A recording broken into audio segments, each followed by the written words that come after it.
ഇങ്ങനെ ഞങ്ങള് കുരൂറമ്മയുടെ ഉണ്ണിക്കണ്ണനെ കാണാൻ പോവാട്ടോ. അങ്ങനെ തൃശ്ശൂർ ബസ്സിൽ കയറി. തൃശ്ശൂർ ബസ് പോകുമ്പോൾ നമ്മള് കേച്ചേരി ഇറങ്ങണം. കേച്ചേരിയിൽ നിന്നും മിനി ബസ്സിലാണ് വേലൂർക്ക് പോണത്.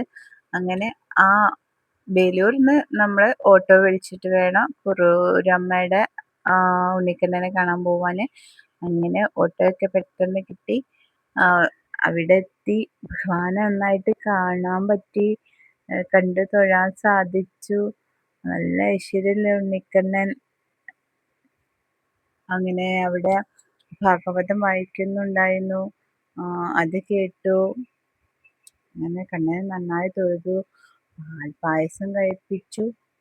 വെണ്ണ നിവേദ്യം ഉണ്ടായിരുന്നു. അങ്ങനെ നല്ല പായസമാണ് കേട്ടോ. ആ ഗുരുവായൂരത്തെ അതേ പാൽപ്പായസം വേഗം തന്നെ അത് കഴിക്കാനൊക്കെ കൊതിയായി. നമുക്കും ആ വെണ്ണയൊക്കെ നന്നാക്കി കഴിക്കാൻ തോന്നുന്നു. ഭഗവാന്റെ ചൈതന്യം നിറഞ്ഞു നിൽക്കുന്ന അമ്പലമാണ്. നല്ല ഭംഗിയുണ്ട് ആ അമ്പലം. മൊത്തത്തിൽ കാണാൻ ഒരു പ്രത്യേക ഭംഗിയുള്ള അമ്പലം തന്നെയാണ് അവിടെ. അപ്പോൾ അവിടെ കുറൂരമ്മയുടെ ആ അനുഗ്രഹവും ഭഗവാന്റെ അനുഗ്രഹമൊക്കെ ഒരുപാട് നമുക്ക് ലഭിക്കും അവിടെ പോയാൽ.